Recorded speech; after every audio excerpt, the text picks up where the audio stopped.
উত্তপ্ত ভাটপাড়া, দফায় দফায় সংঘর্ষ। ব্যারাকপুরের প্রাক্তন সাংসদ অর্জুন সিং এর জগদ্দল মেঘনা মোড় এলাকায় বাড়িতে দুষ্কৃতী হামলা চালালো। ইটপিষ্টি থেকে শুরু করে চলল গুলি এবং বোমা। এলাকায় বিশাল পুলিশ বাহিনী।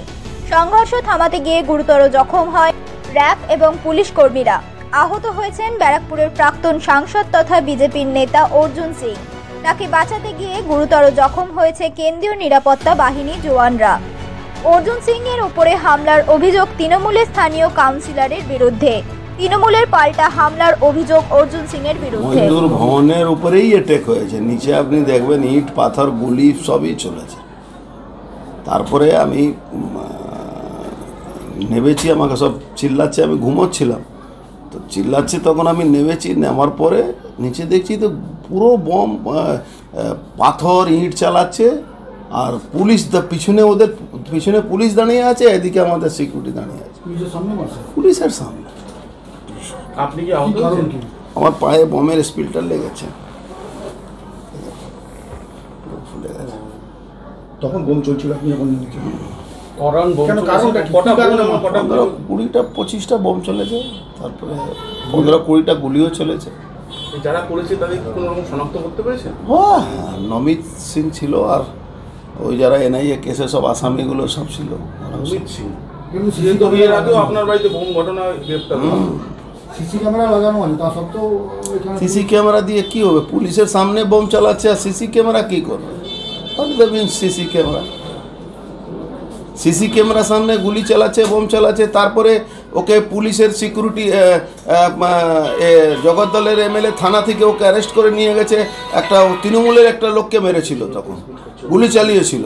তখন থানাতে ওকে নিজের গাড়িতে বসিয়ে পুলিশ, জগদ্দল থানার একজন সাব ইন্সপেক্টর, ওর জগদ্দল থানার জগদ্দলের বিধায়কের গাড়িতে বসে ওকে নিয়ে গিয়ে কোর্টে নিয়ে বেল করিয়েছিল।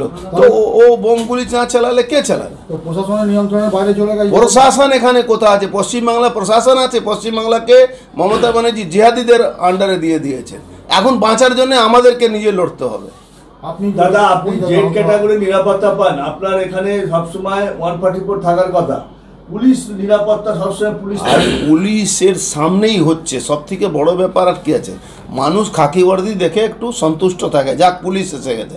কিন্তু এখানে পুলিশ দেখে লোক ভয় পাচ্ছে কি পুলিশ এসে গেছে তার মানে গন্ডগোল হবে। পুরো সকালবেলা আপনি ভাবুন তো 20 জন পুলিশ কি করে পৌঁছে গেল? তার মানে আগে থেকে প্ল্যান ছিল কি আমরা প্রোটেকশন দেবো, তোমরা এইগুলো কাজ করো। 20 জন পুলিশ ছিল।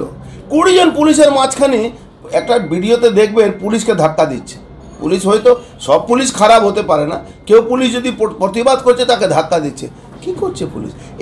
এই নমিত সিংকে জগদ্দল বিধায়ক থানার সামনে থেকে গাড়ি, নিজের গাড়িতে বসিয়ে, আর লজ্জা লাগে থানার এই পুলিশ কমিশনারেটকে কি প্রাইভেট গাড়িতে বসিয়ে ওকে কোর্টে পাঠিয়েছিল? লজ্জা লাগে পুলিশের। দলকে জানাবেন এই বিষয়ে, আপনি দলকে জানিয়ে দেওয়া হয়েছে। দল আর কি হবে? এখন নিজে বাঁচার জন্য আমাদের নিজে লড়তে হবে।